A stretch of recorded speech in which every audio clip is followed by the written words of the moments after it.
Bueno, pues buenos días a todos. Soy, como ha comentado el profesor Carlos Calleja, soy Miguel Mendoza, soy coordinador de prácticas del Centro Universitario San Rafael Nebrija de Madrid, en el hospital, vinculado al Hospital San Rafael. Y bueno, en primer lugar quería dar las gracias a los compañeros de Fisioeducación por la iniciativa.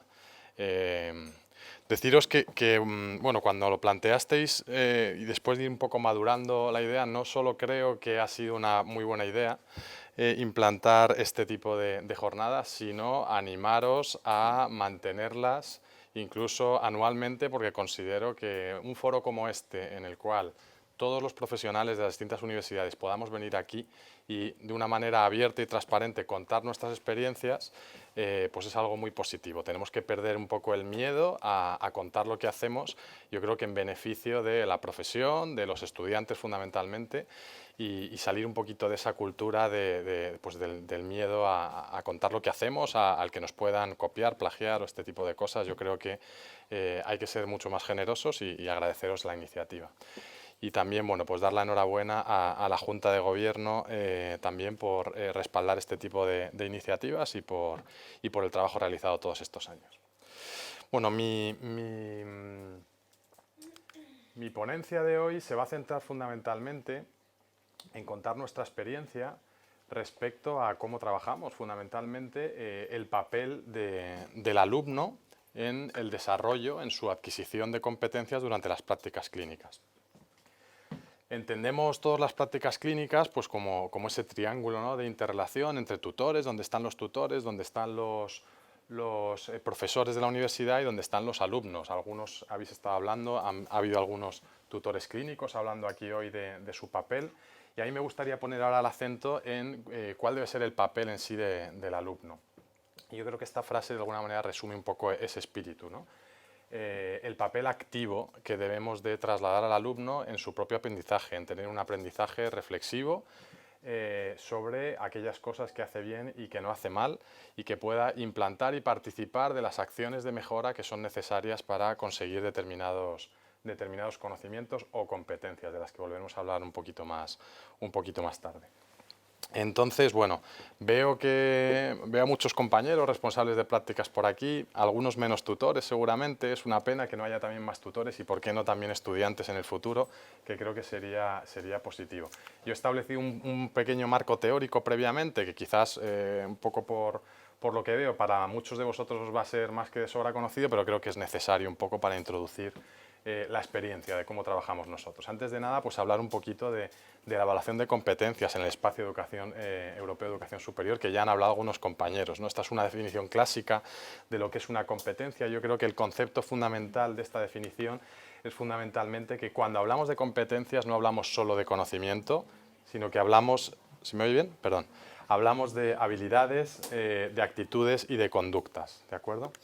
Un poco basándonos otra vez, ya ha salido por aquí Miller como autor, en cuanto a los distintos ámbitos donde van a estar vinculadas esas competencias, pues decir que tenemos competencias vinculadas al conocimiento, sobre todo a esa esfera del saber, ¿no?, de lo que el alumno tiene que saber fundamentalmente, competencias vinculadas a la conducta, al saber estar del alumno durante su desarrollo y desempeño profesional, a las competencias vinculadas a las destrezas, y aquí estamos hablando del saber hacer, de la aplicación práctica de esos conocimientos teóricos, y de las competencias vinculadas a la actitud del alumno o al saber ser. Si nos fijamos un poco en este esquema, pues vemos que en un sentido longitudinal tenemos aquellas competencias específicas vinculadas al conocimiento y a la destreza práctica, y en un sentido más transversal aquellas competencias que tienen que ver con el saber ser y el saber estar, que van a ser comunes a otro tipo de disciplinas, no solo de ciencias de la salud, sino también de otros ámbitos.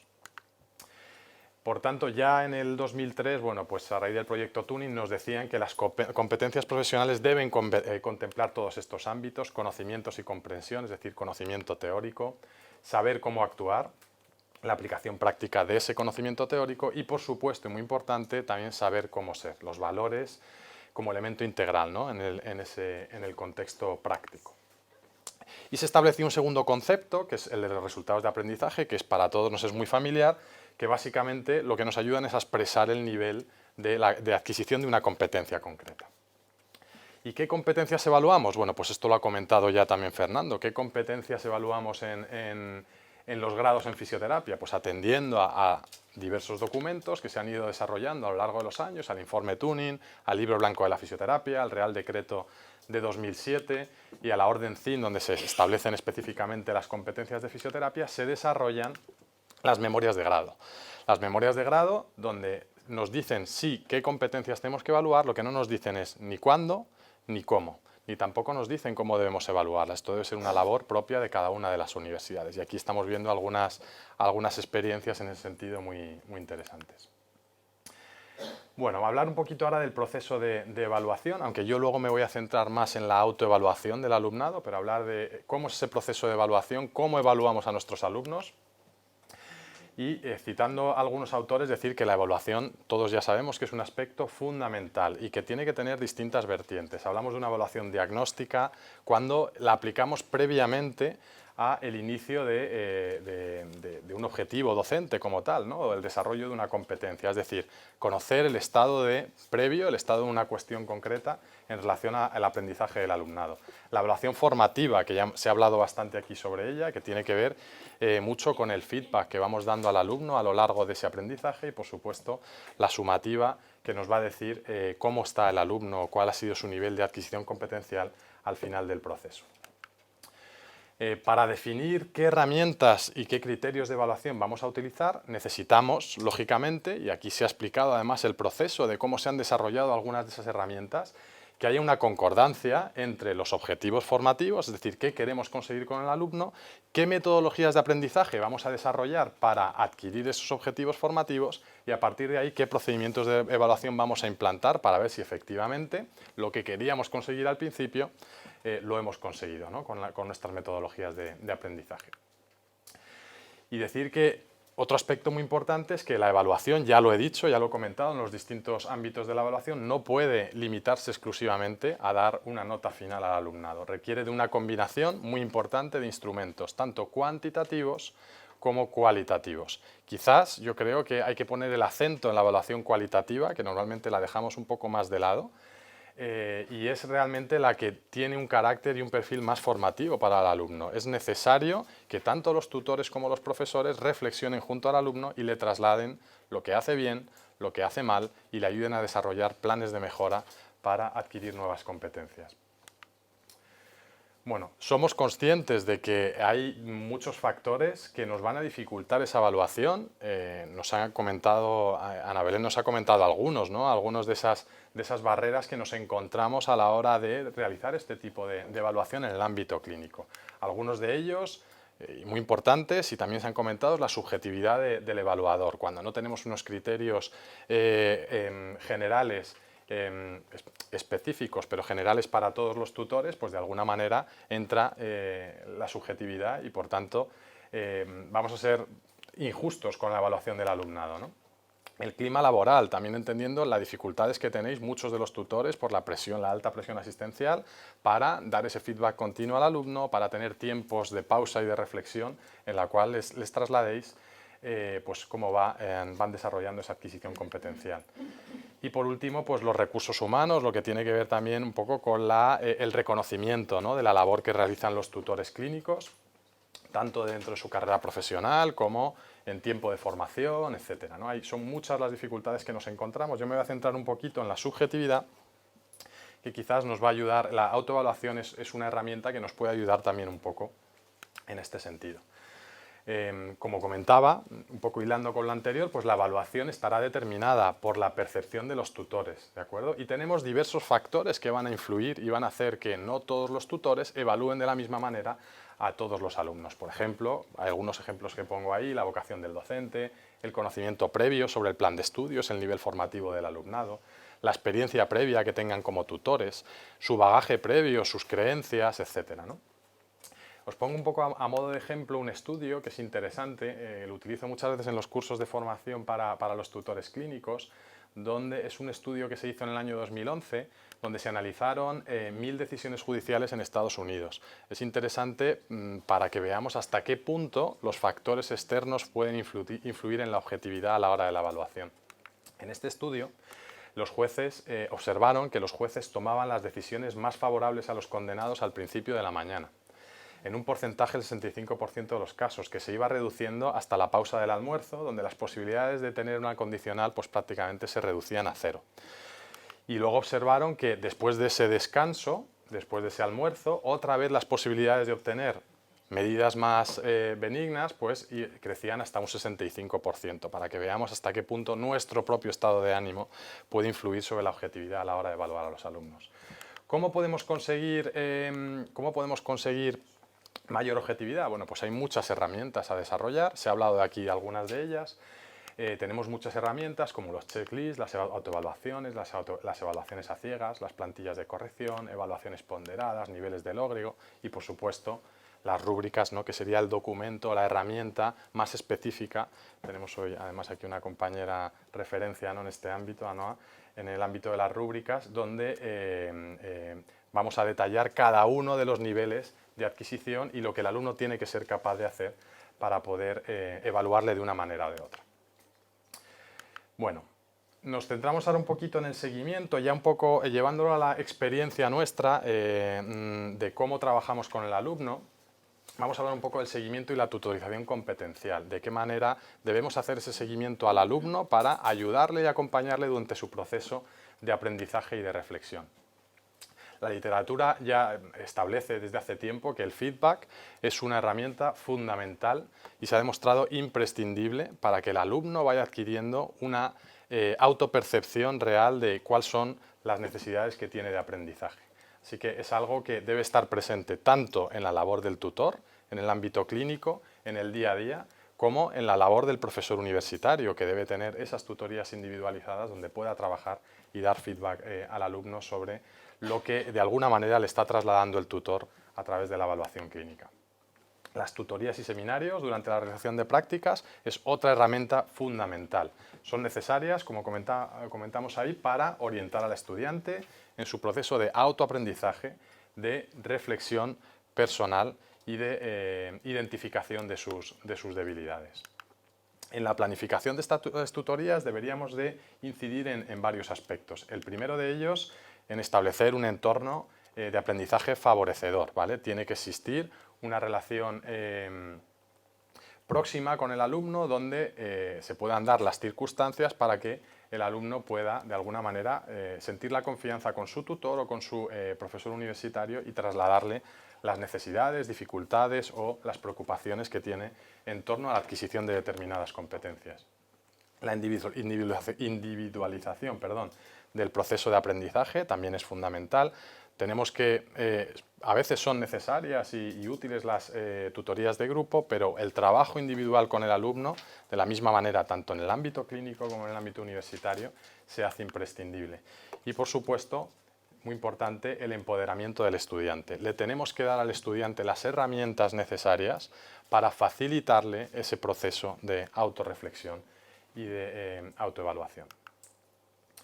Por tanto, lo que de alguna manera yo venía a trasladar aquí es precisamente esto. ¿Cuál es el papel del alumno? ¿Cuál es el protagonismo que tiene que tener el alumno dentro de su proceso de evaluación y de adquisición de competencias? Y entendemos que, bueno, ya se ha dicho en muchos foros que el alumno debe ser el motor y el protagonista de su aprendizaje. Se ha hablado aquí antes de metodologías activas. Se ha hablado de aprendizaje basado en problemas.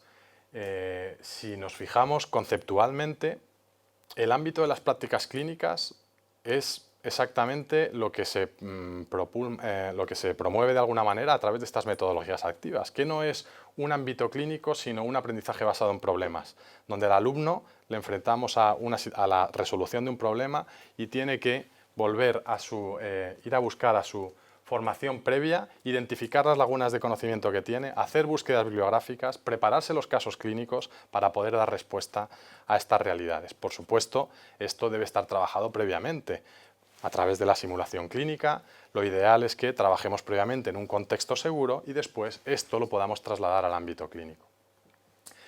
O una clase invertida, al final, ¿qué deja de ser, que está tan de moda la Flip Classroom? No deja de ser algo en lo que al alumno, una metodología en la que al alumno le facilitamos una serie de contenidos teóricos y luego le pedimos que lo ponga en práctica en un ámbito, en un contexto más real. Pues realmente las prácticas clínicas yo creo que es un contexto ideal para desarrollar este tipo de metodologías activas.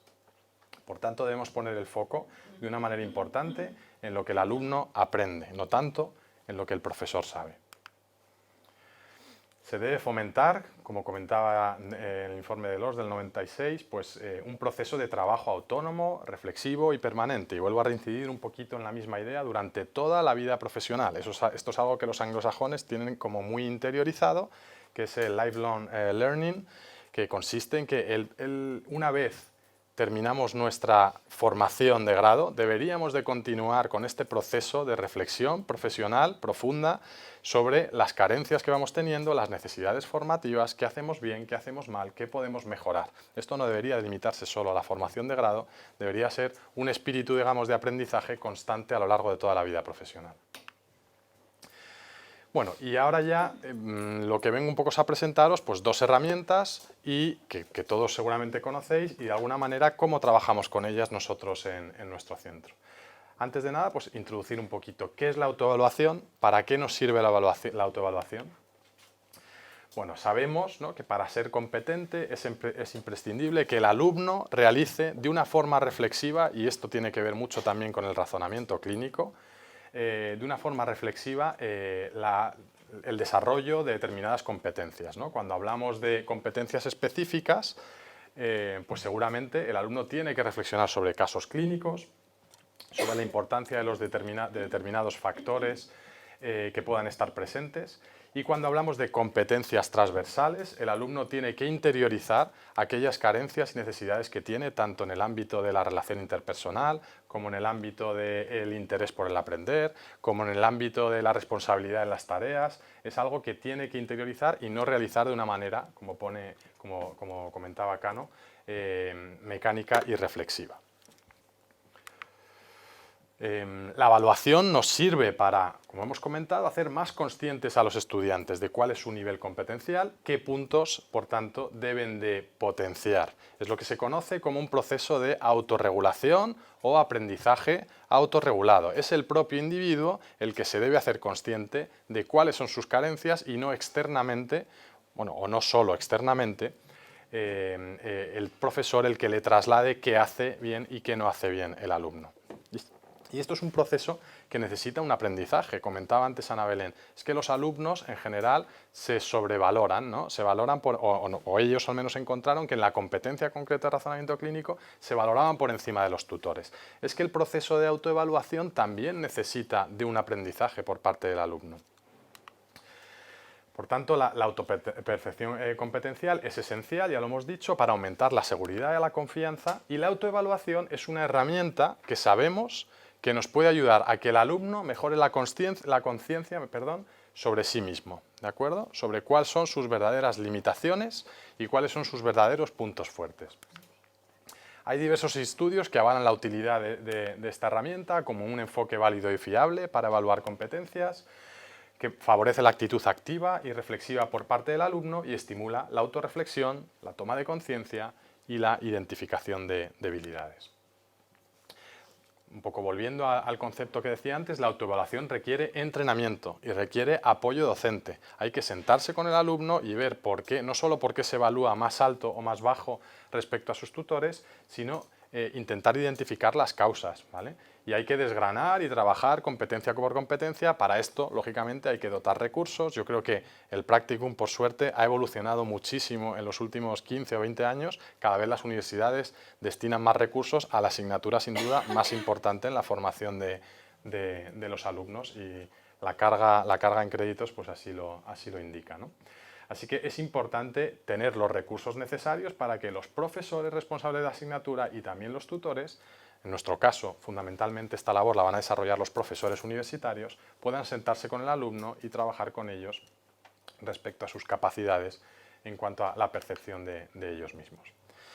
Bien, una vez estimulado este proceso de autorreflexión, una vez el alumno empieza a ser conocedor de qué hago bien, qué hago mal, qué necesito mejorar, cuál es mi objetivo para el futuro, trabajamos con ellos con una segunda herramienta, el compromiso de aprendizaje, otra vez lo que los anglosajones llaman Learning Agreement, que al final a mí me gusta más porque es un concepto que habla más de acuerdo de aprendizaje más que de compromiso, es decir, es un acuerdo al que llegan profesor y alumno sobre qué necesidades formativas tiene y de qué manera puede conseguir esos objetivos. El compromiso de aprendizaje, como os comentaba, una vez interiorizado, realizado ese proceso de metacognición, qué hago bien, qué hago mal, el alumno identifica sus puntos débiles y planifique conjuntamente con el profesor una estrategia de trabajo para sucesivas rotaciones. A partir de la experiencia previa, aprendo, identifico, planifico e intento mejorar mis capacidades en el futuro. Por tanto, requiere de una tutorización previa a la rotación siguiente, donde el alumno traslade su autoevaluación, el profesor se siente con el alumno, cotejen ambos documentos y vayan trabajando punto por punto para encontrar diferencias de criterio y de alguna manera ir haciendo consciente al alumno de ese proceso. Una vez identificadas esas necesidades, se establece el plan de trabajo y nosotros les pedimos a los alumnos que desarrollen un documento, llamamos documento de preparación de prácticas. En ese documento tienen que desarrollar varias partes. La primera de ellas, deben de hacer una pequeña búsqueda de información en referencia al perfil asistencial del centro al que van a asistir. Nos encontrábamos, y es algo que creo que han agradecido los tutores, con que los alumnos muchas veces llegaban al centro de prácticas un poco casi sin saber a dónde iban, ¿no? Casi, bueno, sabían que era una rotación de neurología adulto y poco más. Entonces es importante, consideramos que es importante que el alumno se involucre en la búsqueda de información respecto a ese perfil asistencial. Les pedimos que planteen qué expectativas de aprendizaje tienen previamente a esa rotación, que planteen también qué pueden aportar, qué creen que pueden aportar ellos al centro asistencial durante su estancia en prácticas. Y luego les pedimos que a partir de esa autoevaluación previa establezcan una serie de aspectos o competencias que quieren trabajar y cómo lo quieren trabajar. Y por supuesto, una vez finalizada la rotación, volveremos a sentarnos con el alumno, cotejar los documentos de evaluación y autoevaluación y revisar la progresión que ha habido respecto a ese compromiso de aprendizaje. Hemos mejorado nuestra adquisición competencial en esos puntos débiles, fantástico. No lo hemos conseguido, hay que establecer nuevas estrategias de trabajo. Ese es un poco el proceso que nosotros realizamos. Para finalizar mi ponencia, pues os he traído aquí algunos datos, unos gráficos que he extraído de un estudio que está en desarrollo, un estudio longitudinal en el que estamos cotejando las percepciones de evaluación y autoevaluación de alumnos y de tutores, y la verdad es que salen algunos datos interesantes. Me he centrado solo en un grupo. En este caso he elegido el grupo de fisioterapia tarde. En nuestro centro tenemos un grupo de mañana y uno de tarde. En ese grupo, que estaba formado aproximadamente por unos 34 estudiantes, pues la muestra al final de los datos que voy a mostrar se ha quedado en 24, algunas pérdidas por alumnos que han salido fuera a realizar estancias Erasmus, alumnos a lo mejor que han repetido, no han cursado las prácticas clínicas de manera consecutiva. En esa N de 24 estudiantes les estamos haciendo longitudinalmente distintas valoraciones. La primera de ellas es en el primer semestre, lo que vais a ver en los gráficos, primer semestre de tercer curso, es decir, en tercer curso realizan 2 rotaciones, una en cada semestre. Los datos que vais a ver son fruto de la evaluación y autoevaluación de la rotación del primer semestre de tercero. Y luego, en cuarto curso realizan 4 rotaciones, 2 en primer semestre, 2 en segundo, y los datos que vais a ver corresponden a la primera rotación de cuarto curso y a la última rotación de cuarto curso. Las variables que hemos medido, documento, evaluación y autoevaluación, y cada una de sus competencias, lógicamente.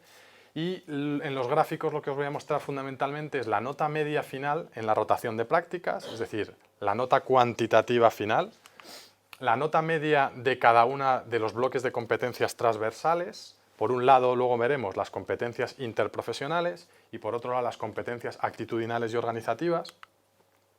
Y la nota media de las competencias específicas, en 2 bloques también, las competencias que tienen que ver más con lo asistencial y las competencias que tienen que ver más, las que desarrollan vinculadas al portfolio, las competencias de investigación, utilización del lenguaje técnico, redacción de textos, etc.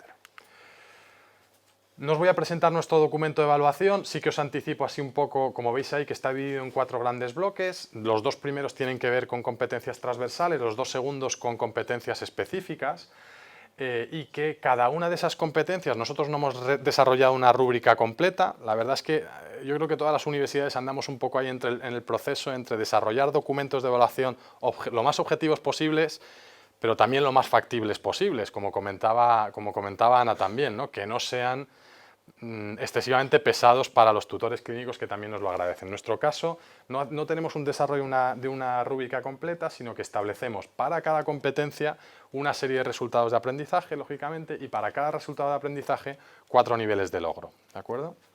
Estandarizados, donde el tutor pues elegirá el nivel de logro adquirido por parte del alumno. Si os fijáis, este es el primer gráfico. Todavía no nos aporta mucha información, pero ya es un poco ilustrativo. Esto nos da la nota media final, como veis en los 3 puntos. Esto es tercer curso, inicio de cuarto curso, final de cuarto curso. Lo que vamos a ver, y esto es algo que se mantiene de manera constante para cada uno de los bloques de competencias, es que en tercer curso existe una mayor distancia entre la percepción del tutor y del alumno. En cuarto curso, perdón, en el primer semestre de cuarto curso, en el punto intermedio, bueno, en este caso se aproximan, pero vamos a ver que no siempre es así, y sí que encontramos habitualmente que existe una mayor proximidad en las percepciones de tutor y de alumno cuando terminan su formación que al inicio de tercer curso. Otro dato interesante que vamos a ver que se mantiene constante a lo largo de todos los gráficos es que la evaluación de los tutores en general sigue una línea ascendente, ¿vale? Mientras que en la autoevaluación del alumnado, en casi todos los casos, encontramos un punto de inflexión al inicio de cuarto curso, posiblemente fruto de ese periodo, de ese proceso, de aprendizaje que el alumno tiene que ir realizando en su entrenamiento a la hora de la autoevaluación.